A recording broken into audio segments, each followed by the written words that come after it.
রাজ্য সরকারের উন্নয়নমূলক কর্মসূচির মাধ্যমে মন্ত্রী শুক্লাচরণ নোয়াদিয়ার অক্লান্ত প্রচেষ্টায় বাইঘোড়া বাজারে 1,50,00,000 টাকা ব্যয় করে দ্বিতল ভবনের মৎস্য বাজার নির্মাণ করা হয়।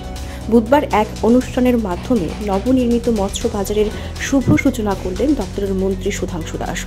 উদ্বোধকের পাশাপাশি আজকের এই অনুষ্ঠানে উপস্থিত ছিলেন স্থানীয় বিধায়ক তথা মন্ত্রী শুক্লাচরণ নোয়াদিয়া, দপ্তরের সচিব দীপা ডি নায়ার, IFS জোলাইবাড়ি ব্লকের পঞ্চায়েত সমিতির চেয়ারম্যান তাপস দত্ত, দক্ষিণ জেলার সভাধিপতি দীপক দত্ত, বিশিষ্ট সমাজসেবী সুজিত দত্ত, জোলাইবাড়ি ব্লকের BSC চেয়ারম্যান অশোক মক সহ আরো অন্যান্যরা।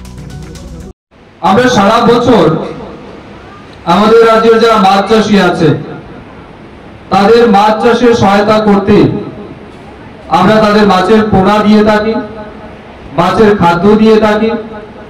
বিভিন্ন সময় জলাশয়কে পরিষ্কার রাখার জন্য আমরা চুন দিয়ে থাকি। বিভিন্ন রকমের ইনপুট সাপোর্ট আমরা ফিশ ফার্মারদের দিই। তার সাথে সাথে আমাদের সারা রাজ্যে কৃষকদেরকে এই কাজে আরো উৎসাহিত করার জন্য নতুন পুকুর খননের কাজ হচ্ছে, নিউ পন্ড ক্রিয়েশন। সেখানে দুইটা স্কিমে আমরা কাজ করছি। এক হচ্ছে প্রধানমন্ত্রী মৎস্য সম্পদা যোজনা অর্থাৎ সেন্ট্রাল স্পন্সর্ড স্কিম, আরেকটা হচ্ছে মুখ্যমন্ত্রী মৎস্য সম্পদ বিকাশ যোজনা। এর মাধ্যমে আমরা কিন্তু রাজ্যে এই কাজগুলি করে আসছি।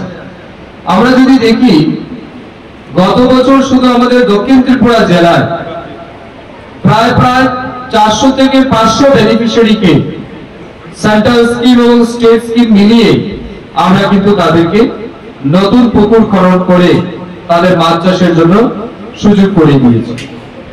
এর সাথে সাথে আপনারা জানেন যেমন 2024 সালের আগস্ট মাসে আমাদের রাজ্যে ভয়াবহ বন্যা হয়েছে। এই বন্যার কারণে আমরা দেখেছি বিশেষ করে ফিশারি সেক্টর কিন্তু বিশেষ ক্ষতিগ্রস্ত হয়েছে, কারণ দক্ষিণ জেলা ব্যাপকভাবে আক্রান্ত হয়েছে, এফেক্টেড ছিল, বিভিন্ন জলাশয় নষ্ট হয়ে গেছে। তো তাদের সাহায্য করার জন্য যদিও আমাদের যে পরিমাণ লস হয়েছে সেই পরিমাণ ক্ষতিপূরণ কিন্তু আমরা এখনো দিতে পারিনি, তার জন্য পর্যায়ক্রমে আমরা দিচ্ছি।